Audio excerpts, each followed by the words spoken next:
বিসমিল্লাহির রহমানির রহিম। আসসালামু আলাইকুম। টেক অফিসিয়ালের আরেকটি নতুন ভিডিওতে আপনাদের সবাইকে আন্তরিকভাবে অভিনন্দন জানাচ্ছি। আমরা ওয়ার্ডপ্রেস বাংলা টিউটোরিয়ালের একটি সিরিজ ভিডিও আমাদের ইউটিউব চ্যানেলে স্টেপ বাই স্টেপ আপলোড করে যাচ্ছি। সো যারা আমাদের এই কমপ্লিট সিরিজটিতে জয়েন করতে চান এবং ওয়ার্ডপ্রেস নিয়ে আপনাদের ব্লগ, অ্যাফিলিয়েট অথবা নিউজ পোর্টাল সাইট তৈরি করতে চান, তারা আমাদের এই সিরিজটি দেখার জন্য এখনই আমাদের চ্যানেলটি সাবস্ক্রাইব করে নোটিফিকেশন বেল বাটনটি অন করে রাখুন।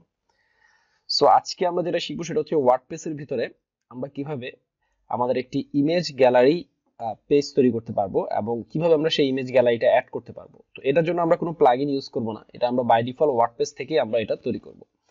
সো আপনারা এখানে অনেকগুলো পেজ দেখতে পাচ্ছেন। তো আমরা এই পেজে আমরা কি করব, একটা পেজ তৈরি করব নতুন, যেটাতে আমরা কি করব, ইমেজ গ্যালারিটা অ্যাড করব। ওকে, তো এটার জন্য যেটা করতে হবে সেটা হচ্ছে প্রথমে আমাদের একটা পেজ ক্রিয়েট করতে হবে। সো আমরা ওয়ার্ডপ্রেসের ড্যাশবোর্ডে চলে গেলাম।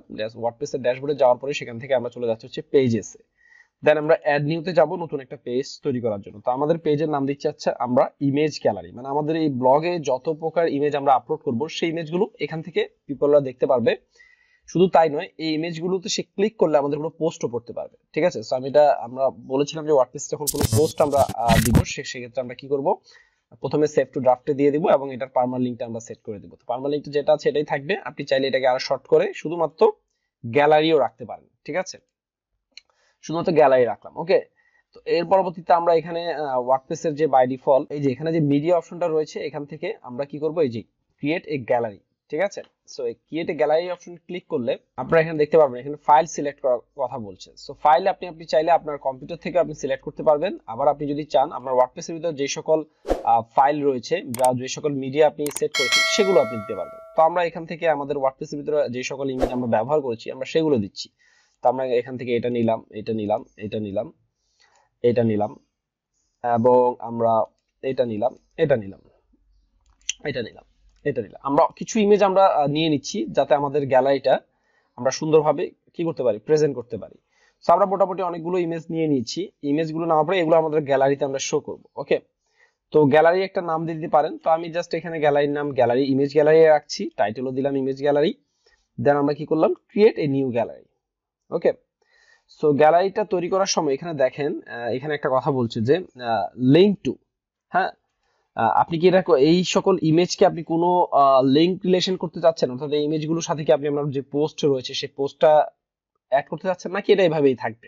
হ্যাঁ, তো এখানে দেখাচ্ছেন অ্যাটাচমেন্ট ফাইল, হ্যাঁ, মিডিয়া ফাইল, নান, তিনটা অপশন এখানে দিচ্ছে। তো আমরা এখানে নানই রাখছি। তো কলামের জায়গায় দেখেন আমাদের এই যে ইমেজের ভিতরে আপনি কলাম এখানে আছে তিনটা, তো আমরা যদি চারটা করে দিই সেক্ষেত্রে চারটা অনুযায়ী দেখাবে। ঠিক আছে, সো আমরা এখানে এই যে দেখেন 1 2 3 4 5টা রয়েছে এখানে। ঠিক আছে, তো আমরা কি করছি এখানে এটা স্ট্যান্ডার্ড ফরম্যাট আমরা তিনটা রাখলাম এবং আমরা কি করলাম, এটা লার্জ ইমেজগুলো শো করবে সেটা লার্জ হিসেবে সেট করে দিলাম এবং এটা র্যান্ডম অর্ডার দিলে ইমেজগুলো র্যান্ডমলি আপনি দেখতে থাকবেন। আর যদি এভাবে থাকে তাহলে সিরিয়াল ওয়াইজ এভাবে দেখবেন। তো আমরা র্যান্ডম অর্ডার দিচ্ছি। আপনার আলাদা আলাদাভাবে প্রত্যেকটা ইমেজের ক্যাপশন এখানে দিয়ে দিতে পারবেন। ঠিক আছে, আপনি চাইলে এখানে এই যে লিংক রিলেশন দিয়ে দিতে পারবেন আপনি। তো এখন দেখেন তিনটা তিনটা করে আমাদের এখানে কি দেখাচ্ছে, আমাদের গ্যালারির ভিতরে ইমেজ দেখাচ্ছে। ওকে, সো আমরা যেই পেজ তৈরি করলাম সেই পেজের নাম হচ্ছে ইমেজ গ্যালারি। সো এরপরে দেখেন এখন আপনি এটাকে কি করতে পারেন, আপনি এটাকে একবার সেভ করে নিতে পারেন। সেভ টু ড্রাফটে দিলাম। সেভ টু ড্রাফটে দেওয়ার পর আমরা এটাকে পাবলিশ করে দিতে পারি। তো পাবলিশ করার আগে আপনি চাইলে একটু ভিউ করে দেখতে পারেন যে আসলে আপনার এই গ্যালারি পেজটা আসলে কেমন। এই যে দেখেন এই গ্যালারি পেজটা, এই যে ইমেজ গ্যালারি নামে এরকম একটা আমার পেজ ক্রিয়েট হলো।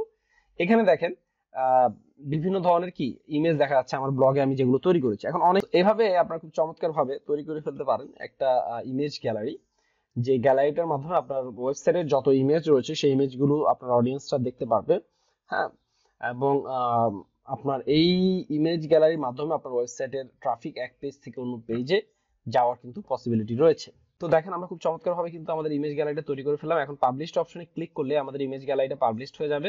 সো আমরা পাবলিশ করছি না, আমরা এটা জাস্ট আপনাদেরকে দেখালাম। আপনারা চাইলে ইমেজ গ্যালারি ভাবে তৈরি করে আপনাদের এই যে পেজের মেনু সেকশনে অ্যাড করে দিতে পারেন ইমেজ গ্যালারিগুলো তৈরি করে, অথবা আপনাদের ওয়েবসাইটের এই যে পেজেস অপশনে আপনারা এটা কি করতে পারেন, রাখতে পারেন। ঠিক আছে, পেজেস অপশনে অটোমেটিকলি চলে আসবে আপনার উইজেট যেহেতু এখানে ক্রিয়েট করা রয়েছে, বাট মেনু সেকশনে আনতে হলে আপনাকে মেনুতে এটা অ্যাড করতে হবে। ওকে, সো এভাবে আপনারা ওয়ার্ডপ্রেসের জন্য একটি ইমেজ গ্যালারি তৈরি করতে পারবেন আপনাদের পছন্দ সহি ইমেজ দিয়ে।